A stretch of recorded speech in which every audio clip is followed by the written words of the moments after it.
Good afternoon, everyone. I know I said I was shutting it down, but I thought I had legal representation, but I don't. So this is what I'm going to do. Stay in the yard. That's Tony, my dog.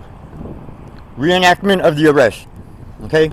On the night of my arrest, now the date of the arrest is in question because February was a short month that year. There were two deputies that came to my house. One was standing here with the gate just like this. The other was standing right there by the mailbox. I came outside. I came out here. I came up to here. And the deputy said, we wanted to talk to you about a couple of shovels.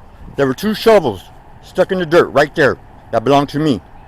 Now, I told the deputies that were standing right there, I said, let me go in the house, grab a camera. Hey, come here. No, está bien, no te preocupes. Uh-huh. Sorry, neighbor coming by. I told, no hay problema. I told the deputies, let me go, put on some shoes, and grab a camera. They looked at me strange. I went in the house, did that. Came back outside, stood right here with the camera in hand, looked at the deputy that was standing here, and deputy standing there. Pointed the camera at both of them. What's the problem? Now the deputy was standing there with the gate open. He looked at his partner and just pounced. Pounced. I didn't come out aggressive. I didn't come out, no intent for conflict. He attacked me. The other deputy jumped in. Then I ended up right here. I was holding on for dear life to this. The deputy, right here. And the deputies were just like, stop resisting. We were at that point. Stop resisting, stop resisting. I repeated it several times. I'm not resisting, I'm not resisting. Because they entered the property unlawfully. Oh, and I told him that at the gate. I'm like, before he pounced, he got ready to pounce. I said, unlawful entry. So I was well within my rights to strike him if I needed to because of the unlawful entry. So I got tased 3 times. Then when I got up, they were reloading their cartridges to their taser guns. I got to my mom. She was standing right about here. I handed her the phone. She continued recording the arrest. I surrendered myself to the officers. Deputy Hart was nowhere in sight. I seen him earlier that day when I was walking home from my boss at my ex-employer's house. I went there to pick up my W-2 forms. They were not there. He told me to go pick them up. They were not there. He said, come pick up your W-2s and your tools. And so I went there. The W-2s were not there. My 2 shovels were. I brought them home. Now, like I said, I seen Deputy Hart earlier that same day. He passed me several times. While he passed me, I was on the phone with Tony. And I was walking under the bridge. And Tony says to me, you need to knock this shit off or I'm going to have Deputy Hart shoot you. He said, I'm not playing.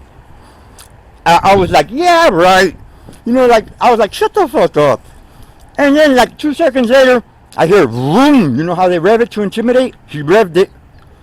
Passed me 3 times. Revved it, passed me. Went around, made a U-turn, revved it again. Passed me.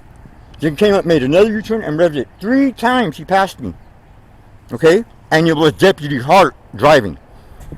Then he turned to a corner, parked the truck, and stood out, or his SUV, stood outside with his hands crossed in an intimidating manner, staring my direction. I kept walking with the shovels in hand. So, now, Tony tells me he's going to have Deputy Hart shoot me. Deputy Hart is passing me. Okay? Later on that evening, they performed an unofficial raid and arrested me. Now, if that's not a frame-up, I don't know what is. Tony stole my W-2s. There's no way that Lakewood does not know about this. If not Lakewood, Deputy Hart knows about this and is covering his ass. Now they cut me off through everything. They cut off my GR. They filed false charges against me. They're burying me.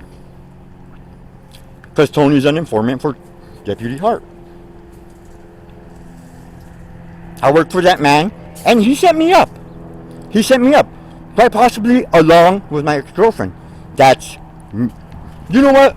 I mean, I would love to go on the record saying she's 100... But you know what? And I know she is. I know she's aware of what's going on. Somewhat. But I really can't say for sure, because she's not talking to me. She just cut off all communications one day. I'm gonna come back. I gotta calm down because I'm really pissed, and my train of thought is everywhere.